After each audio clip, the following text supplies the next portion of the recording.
Over the last several weeks, we've been exploring the Buddha's Noble Eightfold Path.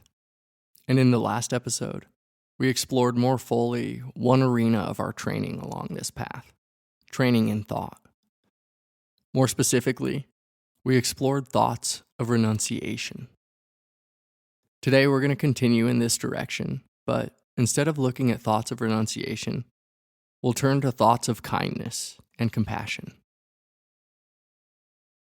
If you recall, I once again emphasized that thoughts shape how we move and navigate through the world, how they shape our morality. I also highlighted that our thoughts, in turn, both influence and are influenced by our beliefs, worldview, and understanding. And in particular, for those of us seeking freedom, I highlighted the importance of the Four Noble Truths, the causes of well and ill being, because understanding this is what can liberate us.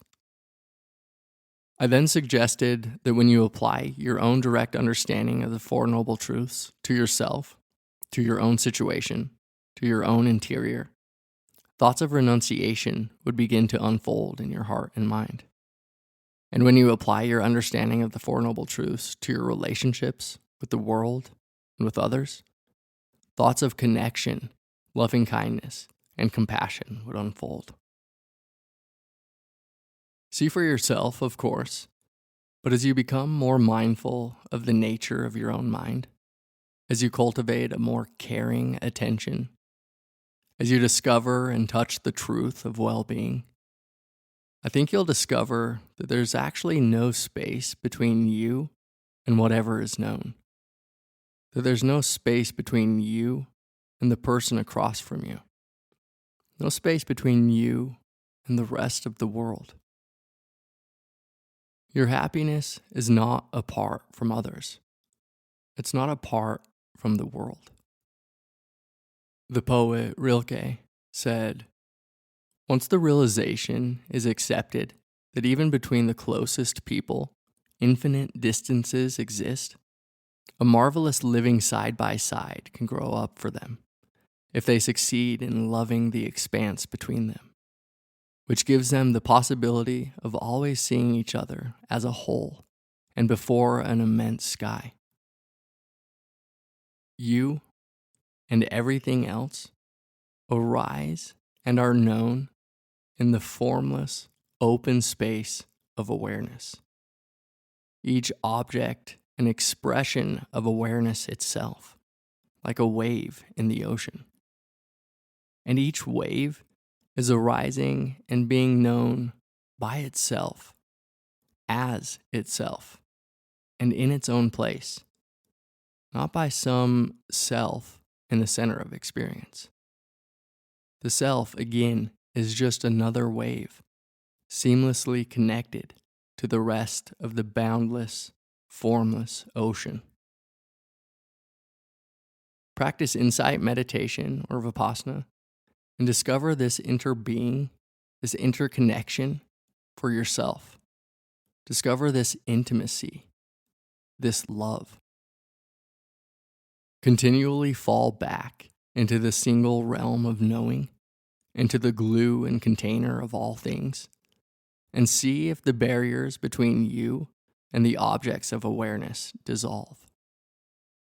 See if a feeling of unconditional love continues to expand in your heart and mind. See if your thoughts move toward kindness and compassion to yourself, others, and to the world. Maharaj said, "When I look inside and see that I am nothing, that is wisdom. When I look outside and see that I am everything, that is love.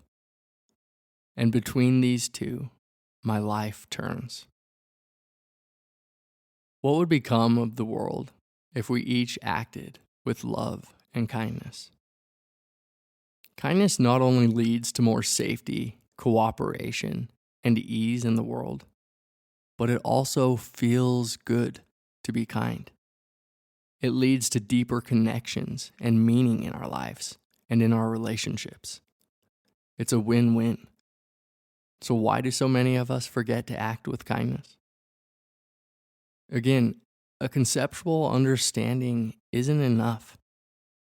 Because our minds have been deeply conditioned by so many outside influences, because so many of us carry feelings of ill will or insecurity toward ourselves, because so many of us have been taught to fear and hate others, because so many of us have learned to close our hearts and minds, it's extremely important that we actively build a formal practice of loving kindness into our lives. It's important we work hard to unwind all the bad habits we've developed over the years, that we commit ourselves to rewiring our neural pathways with some love fiber. As the Buddha said, with dripping drops of water, the jug is filled. Before we dive into some loving kindness practices, perhaps it would be best to first explore a bit the actual mind state of metta, or loving kindness. Now, probably the first thing to say is that metta is not Hollywood's version of love, romantic love, or love with attachment, a grasping and limited love. No, loving kindness isn't extended to us because of who we are, a child, a friend, a lover. It's not extended to us for what we've done or how we look. It's extended to us without conditions. It's extended to us merely because we are. We exist. We are bound up with the whole, inextricably linked to the cosmos, to God, to awareness, or whatever else you want to call that which encompasses all things. Loving kindness, then, is simply the generosity and openness of heart that wishes well to the world, to its creatures. And it's exactly this, the selfless, expectationless, and conditionless nature that makes the quality of loving kindness so remarkable. One of the first qualities I think you'll notice about it is that because it doesn't rely on things being a certain way, it's always available. You can tune into love, into well-wishing, whenever you want. Another thing I think you'll find is that the feeling of loving kindness has a tremendous purity and fullness to it. Whether it's directed to someone else or to your own experience, when metta is present, there's no room for harmful thoughts or emotions. There's no room for doubt or insecurity or hate or fear. The moment is one of true purity. I think you'll also find that unlike conditional or romantic love, the feeling of loving kindness is remarkably stable. In a world of constant change, romantic love inevitably turns into grief, disappointment, resentment, or jealousy when things don't last or go as expected. The feeling of loving kindness, though, can't be shaken, since it's simply the wish, may you be happy. Finally, I think you'll find loving kindness to be among the most expansive states of mind. Unlike conditional love, where our love is limited by our time and attention, we can't be best friends or lovers with everyone. The feeling of loving kindness knows no boundary. It's wide open. Our goodwill can blanket the world. It can encompass and embrace all beings, in all space, and at all times. It's entirely without limit. Incredible, no? When you really take the time to explore the space of possible mind states, to connect with one so free, so stable, and so vast, shows you, I think, just how special and awe-inspiring loving kindness is. There's a short piece by Hafiz that captures this mind state so well and so beautifully. It says, "Even after all this time, the sun never says to the earth, 'You owe me.' Look what happens with a love like that. It lights the whole sky. Okay, so how can you cultivate loving kindness? Well, be as creative as you want. Once you know and familiarize yourself with the feeling, there's plenty of ways to cultivate it. You can write letters to friends, family, and strangers to wish them well, to remind them of all the love they carry. You can go serve at a local shelter or school. When you speak with people, you can look them in the eyes, wrap them in your full care and attention.